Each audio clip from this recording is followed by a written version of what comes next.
The great hall of the Galactic Concord stretched for nearly a mile, its ceiling so high that clouds sometimes formed beneath its crystalline dome.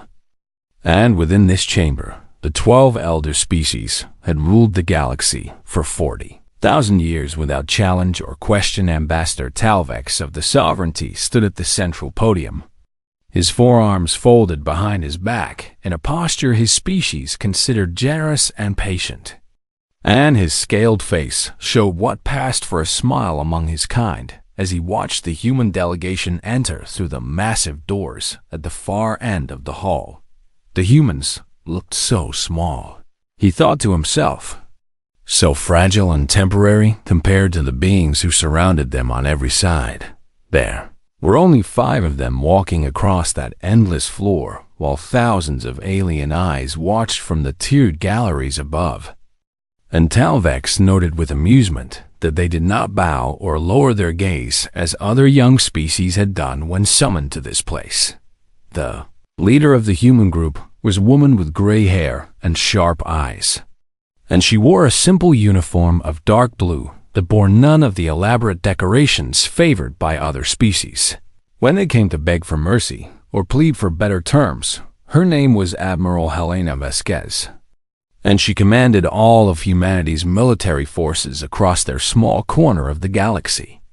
Though Talvex considered that title almost laughable, given how few ships and soldiers the humans actually possessed. "Welcome to the Hall of Unity," Talvex said, his voice amplified to fill every corner of the vast chamber. "We have summoned you here to discuss the future relationship between your species and the Galactic Concord." Admiral Vasquez stopped at the designated position, a circle of light on the floor that made the humans look even smaller and more exposed. And she said nothing as she waited for the ambassador to continue. As Talvex enjoyed these moments, the quiet before he delivered terms that would reshape the destiny of an entire civilization. And he had done this 19 times before, with 19 different species. All of them had negotiated in the end. Because what choice did they have when faced with the combined might of 12 ancient empires? Humanity has shown remarkable progress for such a young species, Talvex continued. You achieved faster than light travel only 3 centuries ago, and yet you have already spread to nearly 200 worlds across your region of space. He paused to let the compliment sink in before delivering the true message. However, your expansion has begun to concern certain members of the Concord, and we have decided that it is time to formalize our relationship before any misunderstandings can occur. Admiral Vasquez tilted her head slightly, but still said nothing. And Talvex found her silence somewhat irritating, though he did not show it. "The Concord offers humanity the following arrangement," he declared, activating a holographic display that showed a map of human space. "You will cede 60% of your colonized worlds to Concord administration. You will surrender all military vessels above frigate class, and you will accept guidance integration into our political structure." Murmurs rippled through the galleries as the terms were displayed, and several of the elder species representatives nodded their approval at what they considered very reasonable demands. In exchange, Talvex said with a grand gesture of his forearms, "Humanity will receive full protection under Concord law, access to our trade networks, and the wisdom of species who have walked among the stars for longer than your kind has existed." He smiled again, certain that the humans would recognize what a gift they were being offered. "You have 3 days to deliberate and return with your acceptance, and we look forward to welcoming humanity into the Concord family." Admiral Vasquez remained motionless for a long moment, and when she finally spoke, her voice was calm and clear. "I have a question." "Ambassador." Talvex blinked in surprise, because most species simply thanked him and hurried away to discuss the impossible situation they found themselves in. But he recovered quickly and nodded for her to continue. "What happens if we decline your generous offer?" Laughter erupted from several sections of the gallery. And Talvex allowed himself to join in the amusement because the question was so absurd that it barely deserved an answer. No species has ever declined, he said once the laughter faded. The Concorde represents the combined military, economic, and technological power of the 12 most advanced civilizations in the known galaxy. And any species foolish enough to reject our friendship would find itself very alone in a very dangerous universe. Admiral Vasquez nodded slowly, as if considering this information for the first time. I understand, she said. We will return in 3 days with our answer. The human delegation turned and walked back across the Great Hall. And Talvex watched them go with the satisfied expression of someone who had just completed a routine task. 3 days later, the humans returned to the Hall of Unity. But this time, Admiral Vasquez walked alone while her 4 companions remained at the entrance. She stopped at the circle of light and looked up at the thousands of alien faces staring down at her. And something in her expression had changed since the last meeting. The United Terran Council has reached its decision, she announced. Her voice ringing through the silent chamber. Talvex leaned forward with anticipation, already preparing the documents that would formalize humanity's submission to Concorde rule. We have studied your terms carefully, Admiral Vasquez continued. We have considered the power you represent and the consequences of refusal. She paused. And in that moment the entire hall seemed to hold its breath. Humanity does not kneel, she said, her words striking like thunder in the silence. Prepare for our answer. Then she turned and walked away without another word, leaving behind a chamber full of stunned aliens who could not quite believe what they had just witnessed. Talvex stood frozen at his podium, his 4 arms hanging limply at his sides. And for the first time in his long career, he did not know what to say. High Arbiter Kethrios, the supreme leader of the Galactic Concorde, rose from his throne in the highest gallery and looked down at the spot where the human woman had stood just moments before. Did that creature just threaten us? He asked, his ancient voice carrying a note of disbelief. The representatives of the 12 elder species began talking all at once, some laughing at the absurdity of the situation, while others expressed outrage at such disrespect. And a few who had lived longer than the rest sat in thoughtful silence. Ambassador Talvex finally found his voice and addressed the assembly with forced confidence. This is merely posturing, he declared. The humans know they cannot stand against us, and they will return within a week begging for the terms we originally offered. Most of the gallery nodded in agreement. But High Arbiter Kethrios continued to stare at the empty circle of light on the floor below. He had ruled the Concorde for over 1,000 years, and he had seen many species rise and fall during that time. And something about the look in that human woman's eyes troubled him in a way he could not quite explain. Increase surveillance of human space, he ordered quietly. I want to know everything they are doing. His advisors bowed and hurried to carry out his commands. And the Great Hall slowly returned to its normal routines as if nothing unusual had happened. But something had changed that day. Something that none of them fully understood yet. And the galaxy would never be quite the same again, far away, on a small blue planet called Earth. Admiral Helena Vasquez stood before the United Terran Council and delivered her report. They laughed at us, she said. Just as we expected they would. The council members nodded grimly, and the chairman leaned forward with intensity burning in his eyes. Then we proceed with the plan? Admiral Vasquez allowed herself a small smile, the first real expression she had shown since returning from the Concorde. We proceed, she confirmed. Project Prometheus begins today. 6 months passed after the humans walked out of the Hall of Unity, and during that time, the Galactic Concorde waited for the groveling and begging that always came from species who had dared to refuse their generous offers. Ambassador Talvex checked his communications every morning, certain that today would be the day when the humans finally admitted their mistake and asked for forgiveness. But each morning brought only silence from that distant corner of the galaxy. Arbiter Kethrios grew more troubled with each passing week, and he summoned his intelligence commanders to demand answers about what the humans were doing behind their sealed borders. We cannot get clear information.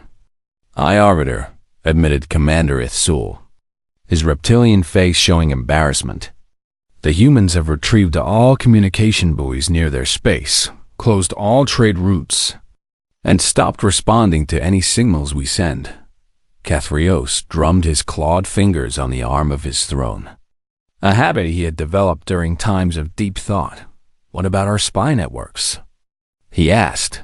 "Surely we have agents within human territory who can report on their activities." Commander Ithsul lowered his head in shame.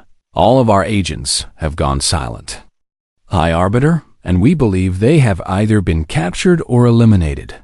This news sent a chill through the council chamber, because the Concord spy network had operated successfully for thousands of years without a single major failure. "Show me what our long-range sensors have detected." Kethrios commanded. The commander activated a holographic display that showed the region of space controlled by humanity, and the image was filled with red warning symbols in areas marked as unknown. "Their shipyards are operating at 400% of normal capacity," Ithsul explained, pointing to several blinking indicators. "Entire planetary populations are relocating to underground facilities.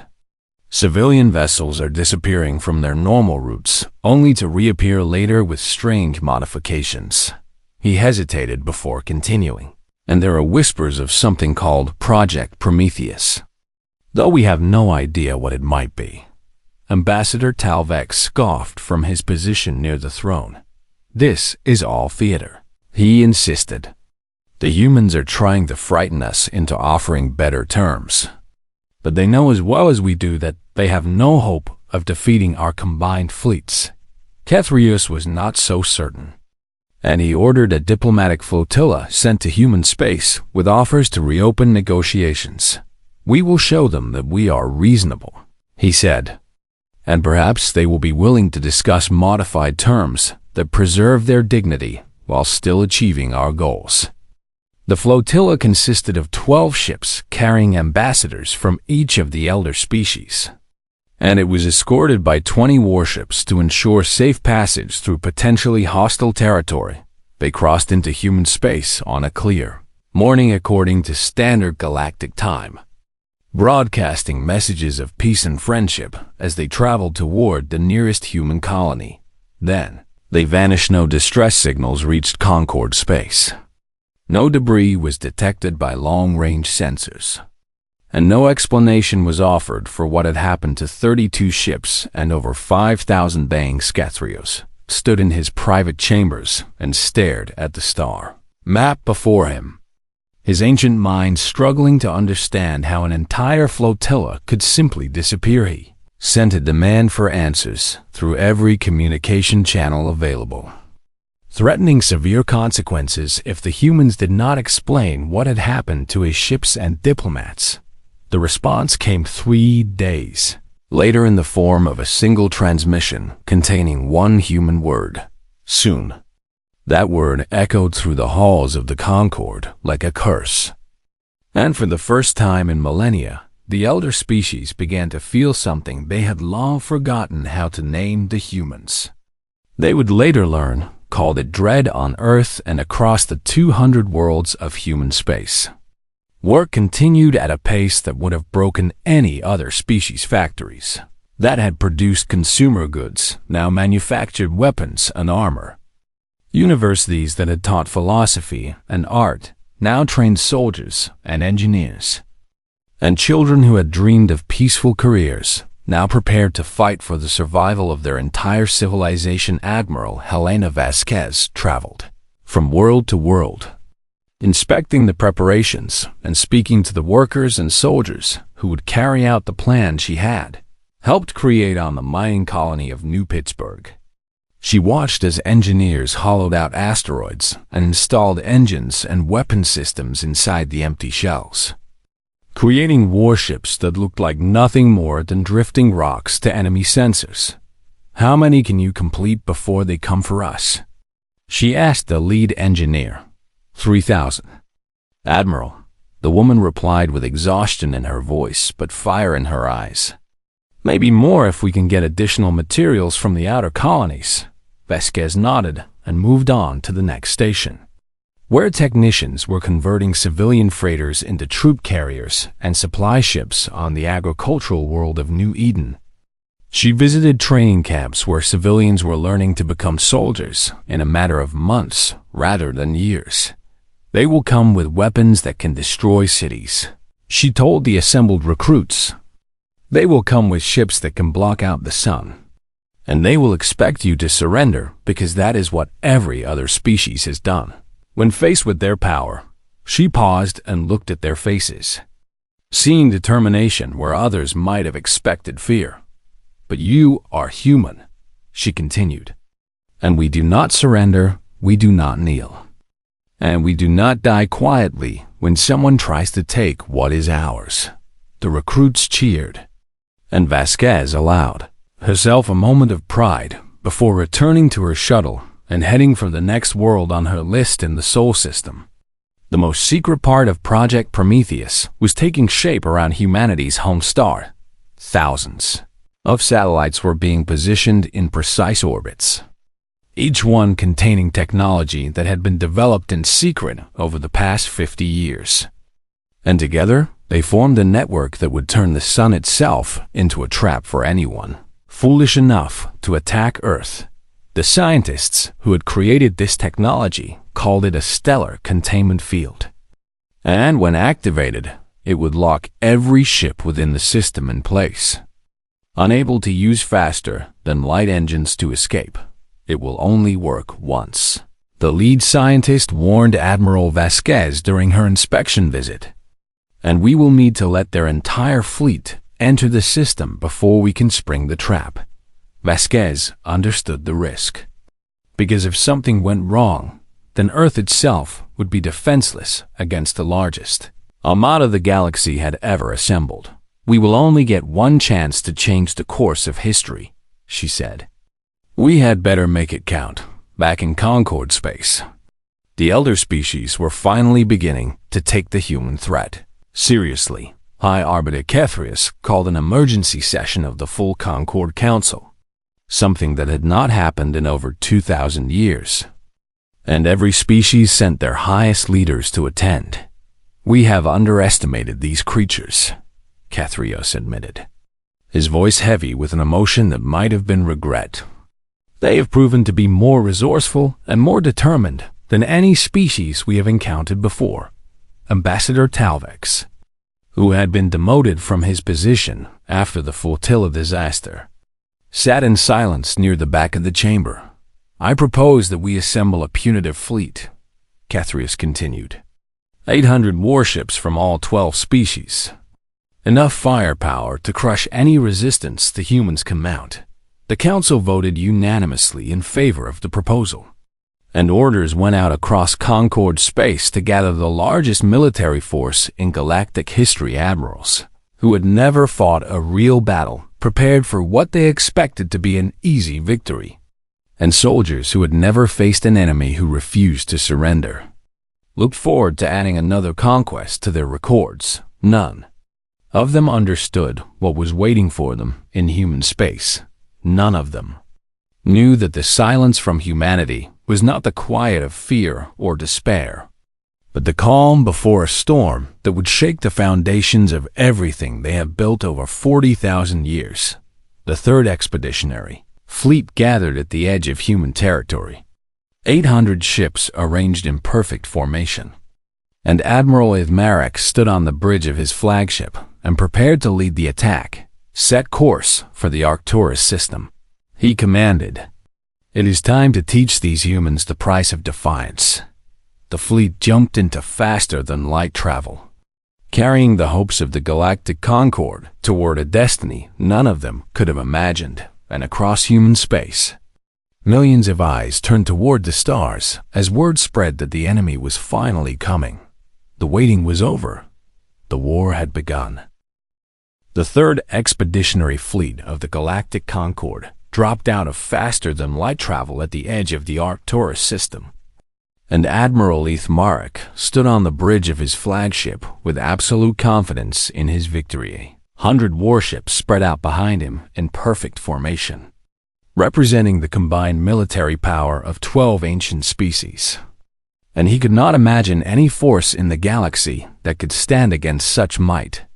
Begin scanning for enemy positions. He ordered his crew. I want to know where the humans are hiding before we advance. The sensors swept across the system, searching for defense platforms and weapon satellites, and the pathetic human fleet that was supposed to protect this region of space. They found nothing. The system appeared completely empty, except for a few asteroids drifting in lazy orbits around the distant star. And there were no signs of the military installations that intelligence reports had predicted. Where are they? Marek demanded, his confidence wavering slightly for the first time. We detect no enemy vessels. Admiral, his sensor officer reported with confusion in his voice. No stations, no defensive structures, no signs of any military presence at all. Admiral Marek considered the situation for a long moment, before reaching a conclusion that seemed obvious to his experienced mind. They have abandoned this system, he declared. The humans have retreated in the face of our superior force, just as we expected they would. Officers around the bridge nodded in agreement, and several smiled at the thought of an easy conquest without the need for actual combat. All ships advanced toward the inner system. Marek commanded. We will secure the human colony on Arcturus 4 and establish a forward base for the next phase of our campaign. The massive fleet began moving deeper into the system. 800 ships traveling in formation through what appeared to be empty space. And not one of them noticed that some of the asteroids they passed were not quite as dead as they appeared on one of those asteroids.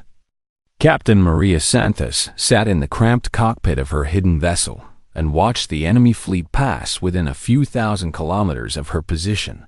Hold steady, she whispered to her crew. Though they did not need the reminder, wait for the signal. Her ship was one of 3,000 that had been built in secret over the past 6 months. Constructed inside hollowed-out rocks and disguised as natural debris. And she had been sitting in this position for 2 weeks, waiting for this exact moment. Similar ships were hidden throughout the system, tucked inside asteroids and abandoned freighters, and even a few moons that had been converted into massive carriers. And every one of them was watching the enemy fleet sail blindly into the trap. Admiral Vasquez's voice came through the communication system, calm and clear despite the tension of the moment. All units.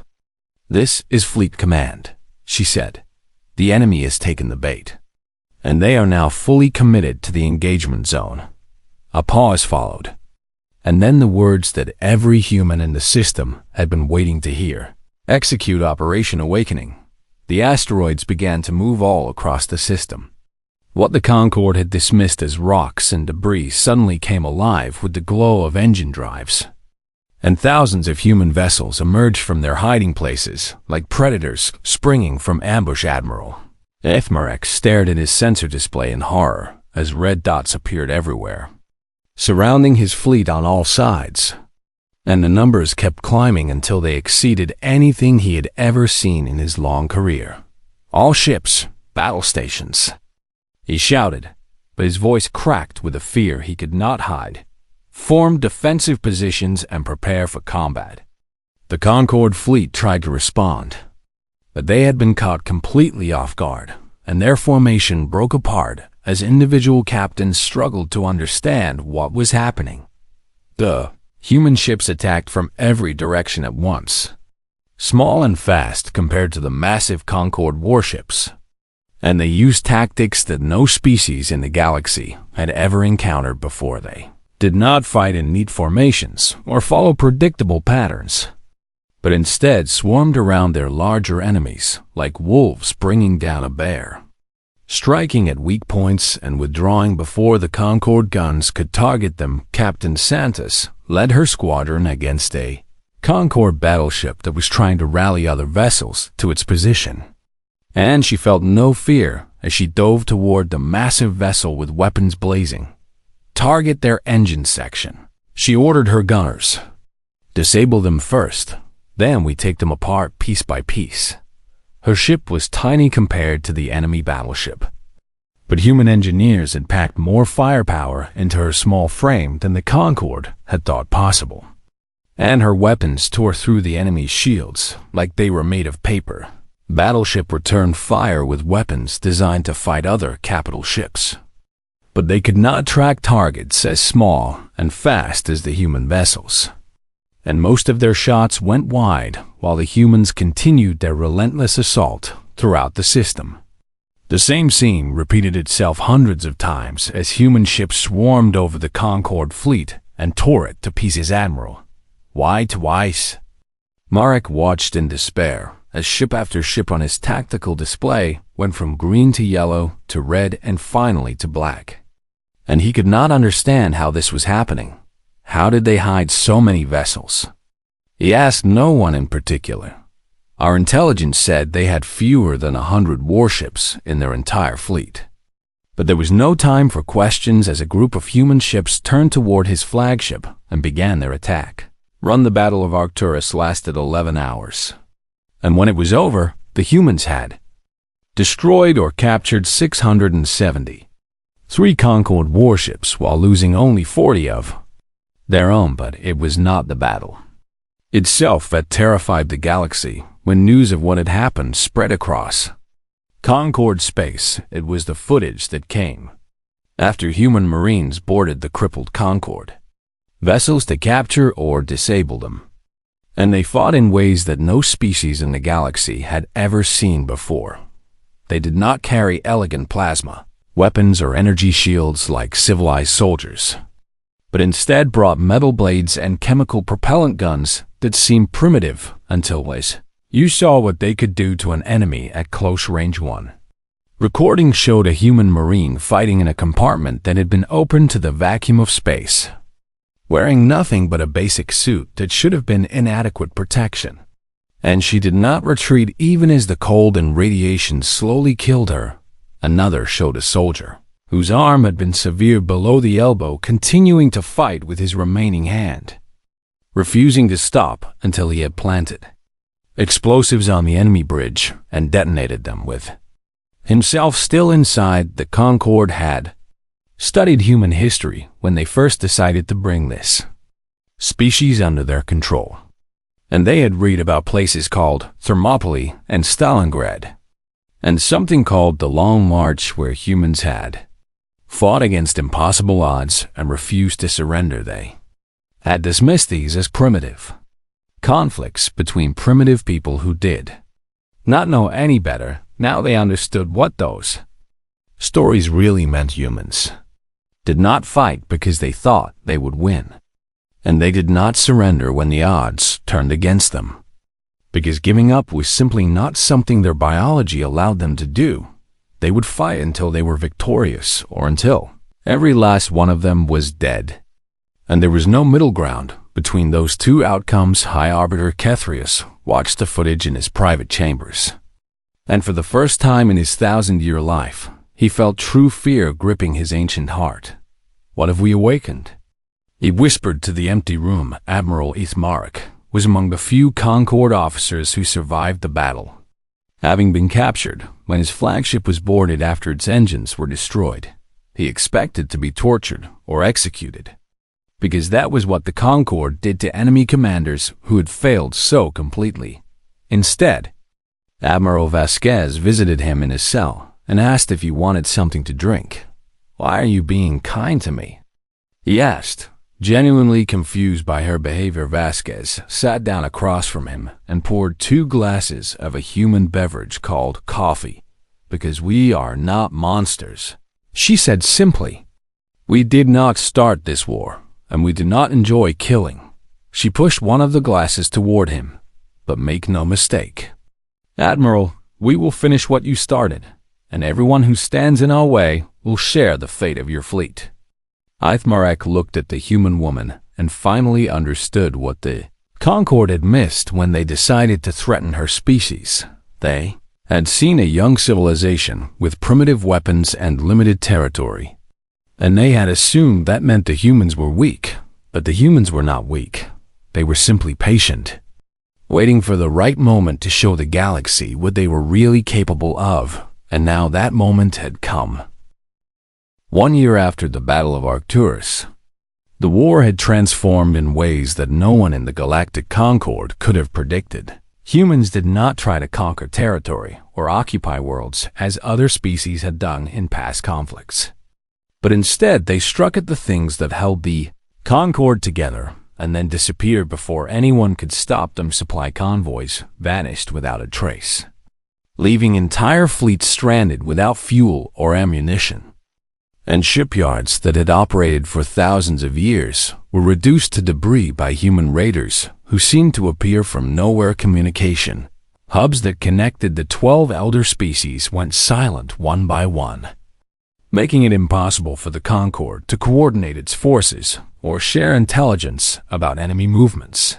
The humans moved like ghosts through Concord space, striking where they were least expected and avoiding the traps that were set to catch them.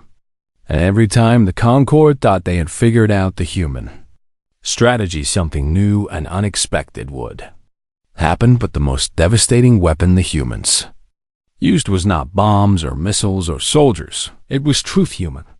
Ships would appear in orbit around Concord member worlds, and instead of attacking, they would broadcast messages to the populations below. "We are not your enemy," the messages said.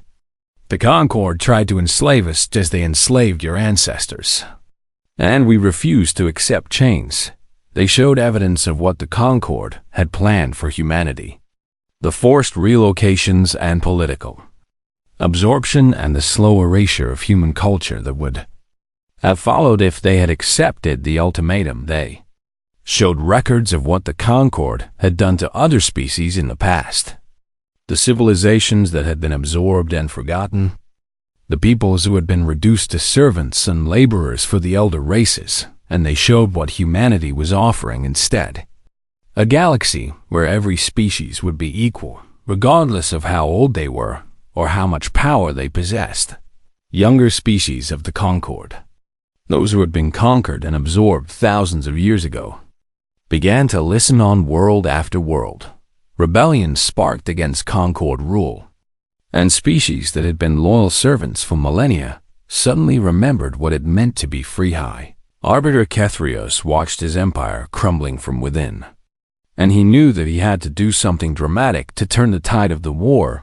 "We must strike at their homeworld," he declared to his remaining admirals. "Earth is the heart of human civilization, and if we destroy it, their morale will shatter." His advisors nodded in agreement. Though some of them had doubts they did not dare express. "Gather every warship we have left," Kethrios commanded. "Every vessel from every species, even those we need to defend our own territories." He stood from his throne and looked out at the star map that showed how much of the galaxy had turned against him. "If we fail, we lose everything anyway," he said. "So we will risk everything on one final battle." The call went out across Concord space, and ships began gathering at the rally point near the border of human territory. It was the largest fleet ever assembled in the history of the galaxy. More than 2,000 warships carrying millions of soldiers, representing the last hope of the Galactic Concord to maintain its power. Admiral Vasquez received reports of the gathering fleet with grim satisfaction. "They are doing exactly what we expected," she told her staff. "Kethrios is betting everything on one attack, just like every tyrant in human history has done when they felt their grip slipping." She activated a holographic display showing the Sol System, humanity's birthplace, and the location of Project Prometheus. "When they come for Earth, they will find us waiting. The Concorde Armada jumped into the Sol system on what the humans called a Tuesday, emerging from faster-than-light travel in perfect formation around the outermost planet's Admiral Kethvos, who had been given command of this final offensive. Expected to find Earth defended by the human fleet that had caused so much damage over the past year. Instead, he found only a single massive station orbiting between Earth and its moon, a structure so large that it dwarfed anything the Concorde had ever built. "What is that?" he demanded, staring at the image on his display. "Unknown design." "Admiral," his sensor officer reported, "we are detecting massive power readings, but no weapon signatures." Kethvos considered ordering an immediate attack, but something about the situation made him hesitate. Where was the human fleet? Where were the defenders? Why would they leave their homeworld protected by only one station, no matter how large? Before he could decide what to do, a transmission came through on all frequencies, and the face of Admiral Helena Vasquez appeared on every screen in the Concorde fleet. "Welcome to Sol," she said, her voice carrying none of the fear that Kethvos expected to hear. "We have been waiting for you." The Concorde Admiral recovered from his surprise and responded with all the authority he could muster. "You are outnumbered and outgunned," he declared. "Surrender your world and your people may be spared." Vasquez smiled, and there was something in that expression that made Kethvos deeply uncomfortable. "You came to burn our cradle," she said.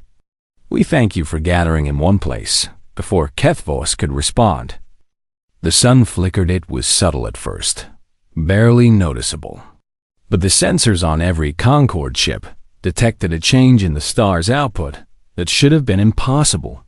"What is happening?" Kethvos demanded, his voice rising with alarm. "Project Prometheus," Vasquez answered. "We spent 6 months turning our own star into a trap, and now that you are all inside the system, we can finally activate it." The station between Earth and the moon began to glow with power, and suddenly every ship in the Concorde fleet found that their faster-than-light engines had stopped working. They were locked in place, unable to escape, trapped inside the Sol system with nowhere to go. "You cannot run," Vasquez said. "You cannot retreat, and you cannot call for reinforcements because no signal can escape our containment field." She leaned forward, and her eyes burned with an intensity that Kethvos would remember for the rest of his life. "You wanted to negotiate? Now we negotiate from strength." The human fleet emerged from hiding places throughout the system, from bases on the moons of Jupiter and Saturn, from stations hidden in the asteroid belt, from carriers concealed in the rings of the gas giants. There were fewer ships than the Concorde had brought, but every human vessel was crewed by people who had been preparing for this moment their entire lives. "This is your only chance to save your people," Vasquez continued.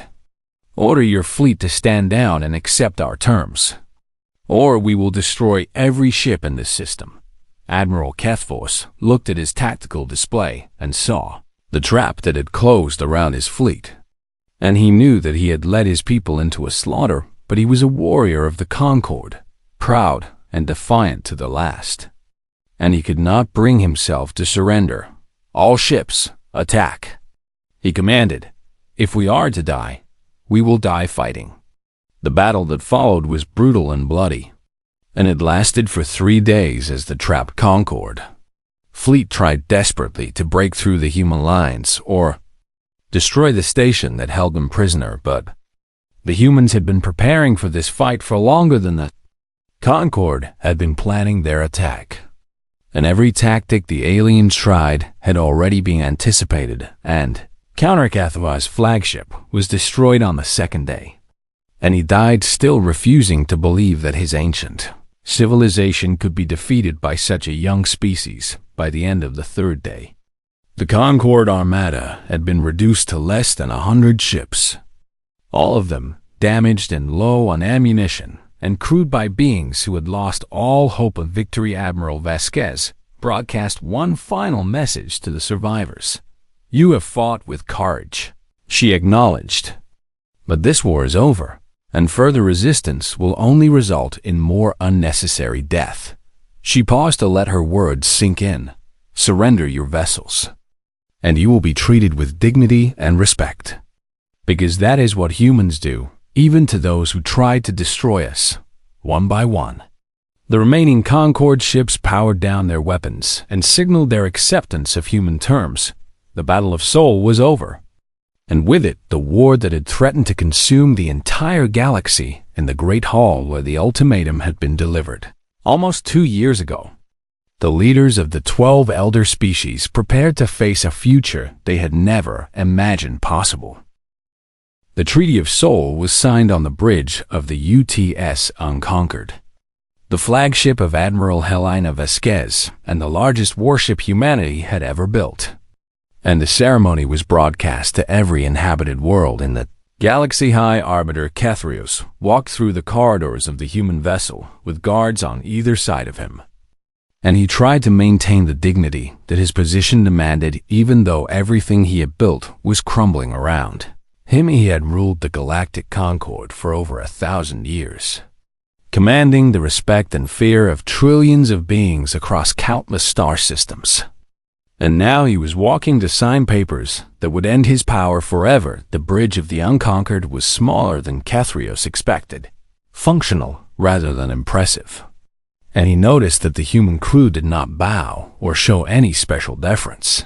As he entered, Admiral Vasquez stood at the center of the room, wearing the same simple uniform she had worn when she walked out of the Hall of Unity almost 2 years ago. And her expression was calm and professional. High Arbiter, she acknowledged with a slight nod. Thank you for accepting our invitation. Kethrios wanted to laugh at her choice of words, because they both knew that he had not been given any real choice in the matter. Let us finish this quickly, he said. What are your terms? Vasquez gestured to a table where a document had been prepared, its text glowing on a holographic display that could be read by all the different species who would need to sign it. The Galactic Concorde will be dissolved immediately, she began, reading from the first section. All 12 elder species will release any claims of authority over other civilizations and will recognize the independence of every world they currently control. Kethrios had expected this demand, and he nodded to show that he understood. Reparations will be paid to all species that were conquered or absorbed by the Concorde over the past 40,000 years. Vasquez continued. These payments will be determined by a neutral committee and will be distributed according to the damage suffered by each civilization. This was harder to accept, because the wealth of the Concorde had been built on the labor and resources of conquered peoples, and giving it back would leave the elder species poorer than they had been in millennia. But Kethrios nodded again, because he knew that refusing would mean more war and more death. A new galactic assembly will be established, Vasquez said, reaching the part of the treaty that surprised him the most. Every species in the galaxy, regardless of age or technology or military power, will have an equal voice in this assembly. The other leaders from the 12 elder species murmured among themselves at this news, because they had expected the humans to establish themselves as the new rulers of the galaxy. Instead, the humans were offering something that had never existed before. A true alliance of equals, where even the youngest civilization would have the same rights as the oldest. You do not want to rule us? Kethrios asked. Unable to hide his confusion, Vasquez shook her head. We never wanted to rule anyone, she replied. We only wanted to be free, and we believe that every species deserves that same freedom. She met his eyes directly, and he saw no deception or hidden agenda in her gaze.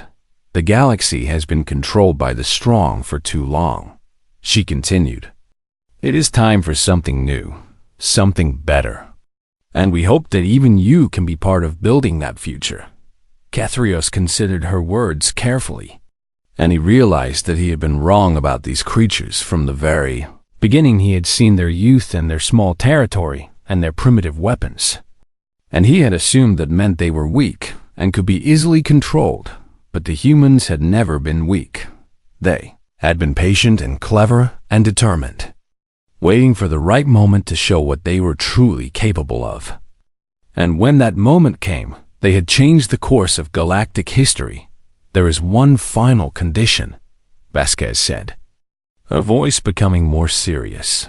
"A monument will be built on every world that was part of the Concord, inscribed with a message that will remind future generations of what happened here." She activated another display showing the design of the monument. A simple stone pillar with text carved into its surface. "We came in peace," Kethrios read aloud. "You answered with chains. Remember what followed." The words struck him like a physical blow, because they captured everything that had gone wrong in a few simple phrases. The Concord had been offered friendship and trade and cooperation, and they had responded with threats and demands, and an ultimatum that no free people could accept, and now they would live with the consequences of that choice for the rest of time. Kethrios took the stylus that would record his signature and held it over the document for a long moment. He thought about all the civilizations that the Concord had conquered, all the cultures that had been absorbed and forgotten, all the beings who had died fighting against their rule over the past 40,000 years. And he thought about what might have been different if his ancestors had chosen cooperation instead of domination all those millennia ago. "I accept your terms," he said finally, pressing the stylus to the document and watching his signature appear in glowing script one by one. The leaders of the other 11 elder species stepped forward and added their own signatures. And when the last name was recorded, the Treaty of Soul became the new foundation of galactic law. The war was over in the years that followed. Historians would study the conflict from every possible angle, trying to understand how a species so young had defeated an alliance 40,000 years old. The scholars of the elder races pointed to human adaptability, noting how quickly they had developed new technologies and tactics when faced with an existential threat. They highlighted human endurance, documenting cases where human soldiers had continued fighting through injuries that would have killed any other species. They analyzed human ingenuity, marveling at how they had hidden an entire fleet inside asteroids and turned their own star into a trap for their enemies. But the wisest among them understood that their truth was simpler than any of these explanations. The galaxy had grown old and comfortable, its elder species so used to power that they had forgotten what it meant to fight for survival. They had forgotten what it felt like to face extinction and refused to accept it.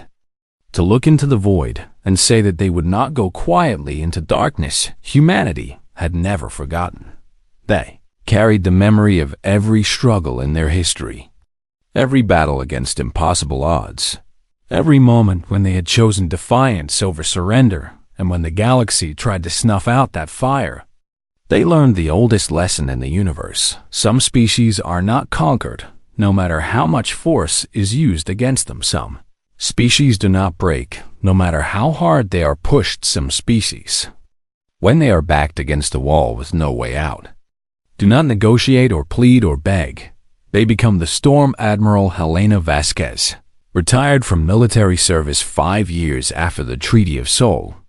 Having seen the Galactic Assembly through its difficult early years and helped establish the foundations of a new galactic order, she spent her remaining decades on Earth, watching as her species took its place among the stars, not as conquerors, but as partners in the greatest experiment in cooperation the universe had ever seen. When she died peacefully in her sleep at the age of 92, representatives from over 1,000 different species attended her memorial service.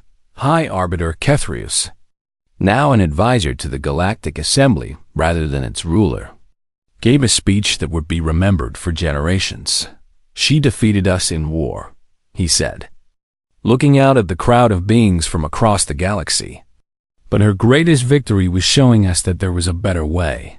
He paused, gathering his thoughts before continuing. Humanity did not refuse to negotiate because they were proud or stubborn or foolish. And they refused because they understood something that we had forgotten in our 40,000 years of rule. His voice grew stronger as he spoke. True peace cannot be built on chains, and real cooperation cannot be forced at the point of a weapon. And lasting alliances must be between equals who choose to work together. He looked up at the sky, where ships from dozens of different species were visible in orbit around Earth. Admiral Vasquez taught us that lesson, and we will spend the next 40,000 years proving that we have learned it. The assembly fell silent as his words sank in. And then slowly, starting from the human delegation and spreading outward like ripples in a pond, the crowd began to applaud. It was the sound of a galaxy finally beginning to heal, of ancient enemies becoming new friends, of a future that was brighter than anyone had dared to imagine, and somewhere, watching from wherever human spirits go when their journey is complete. Elena Vasquez smiled. The storm had passed, and in its wake, the stars shone brighter than ever before.